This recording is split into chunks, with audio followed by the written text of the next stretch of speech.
இவங்க வந்து எல்லாத்துக்குமே தெரியுங்க. சுயம்பு மகா வாராகியம்மன் உத்திரசமங்கையில இருக்காங்கங்கிறது உங்க எல்லாத்துக்குமே தெரியும். தெரிஞ்சவங்க பார்க்க வேண்டாம். தெரியாதவங்க இதை பார்த்து என்னென்ன பண்றோங்கிறத அடுத்து நீங்க கோயிலுக்கு போகும்போது உங்களுக்கு உதவியா இருக்கும் அப்படிங்கறதுக்காக தான் ஒரு சின்ன வீடியோ. இது வந்து உங்களுக்கு பிடிச்சிருக்கு அப்படின்னா தயவுசெய்து சப்ஸ்கிரைப் பண்ணிக்கோங்க, ஒரு லைக்கும் கொடுங்க. நாங்க வந்து கோயிலுக்கு வந்து குடும்பத்தோட போயிருந்தோம். இன்னைக்கு சிவன் கோயில கும்பாபிஷேகம் நாள் அன்னைக்கு, அதனால நாங்க இன்னைக்கு முன்னக்கூடியே போயிட்டோம். இன்னைக்கு வளர்கிற பஞ்சமி வேற இல்லையா, அதனால 2 கோயிலையும் ஒரே தான் நாங்க தரிசனம் பண்ணிட்டோம்.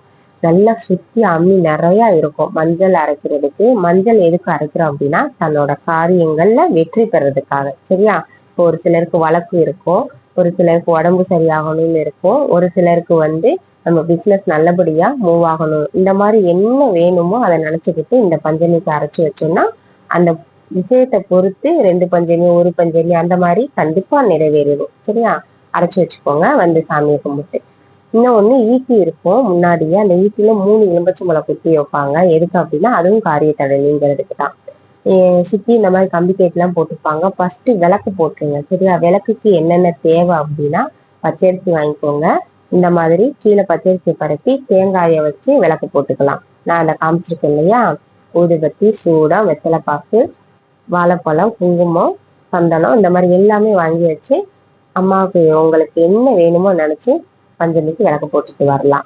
அதுக்கப்புறம் முன்னாடி குட்டி சிலை இருக்கும், வராகி அம்மனோட குட்டி சிலை. அதுக்கு முன்னாடி வந்து தேங்காய் பழம் இதுகள்லாம் உடைச்சு சாமி கும்பிட்டுட்டு தான் உள்ள போவாங்க. அவங்கதான் உள்ள இருக்கிறவங்க தான் சுயம்பு வராகி அம்மன். அவங்க கிட்ட நீங்க இன்னைக்கு நம்ம போறோம் அப்படின்னு சொன்னா, இன்னைக்கு எங்களுக்கு வந்து வசந்த பஞ்சமி வேற இப்போ நோன்பு வேற இருக்காங்க இல்லையா, இந்த டயத்துல நம்மளுக்கு பார்க்க கொடுத்து வச்சிருக்கு. சரியா? உள்ள வந்து இந்த குட்டி குட்டி சிலையெல்லாம் இருக்கும், சுத்தி நிறைய சிலை இருக்கு. இப்போ வந்து சின்னதா பாத்துக்கோங்க. இவன் 1 நிமிஷம் தான் அந்த அம்மன் தெரியும். என்னன்னு தெரியல, கோயிலுக்குள்ள வீடியோ எல்லாம் எடுக்கக்கூடாதுன்னு சொல்லிட்டாங்க, அதனால நான் எடுக்கல.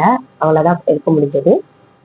சுத்தி பின்னாடி வந்து ஒரு வேப்ப மரம் இருக்கும். அந்த வேப்ப மரத்துல நம்ம குழந்தை பிறக்கணும், வளகாப்பு, இந்த மாதிரி நிறைய கல்யாணம் ஆகணுங்கிறவங்க நேர்ந்துக்கிட்டு கயிறு கட்டிட்டு போவாங்க. இவர் வந்து காலபைரவர் பக்கத்திலே இருப்பாரு. அவருக்கு அம்மன் வந்து இங்க வந்து பேச்சியம்மா இருப்பாங்க, மகேஸ்வரி இருப்பாங்க, மகாகாளி அம்மன், அந்த 5 அம்மனும் உள்ளதான் இருப்பாங்க. பக்கத்துல நாகம்மாள் இருப்பாங்க. இங்க வந்து பிள்ளையாருங்க. இவ்வளவுதாங்க நம்ம வராகி அம்மன் கோயில். இந்த மாதிரி நீளமா நல்லா விளக்கு போடுறதுக்கு இடம் இருக்கும். நல்லபடியா திருப்தியா சாமி கும்பிட்டுட்டு எங்களுக்கு வந்து லாஸ்ட்ல வந்து சாப்பாடும் கிடைச்சிச்சு. அதையும் நல்லபடியா சாப்பிட்டுட்டு திருப்தியா வந்துட்டோம். நீங்களும் போய் நல்லபடியா சாமி கும்பிட்டு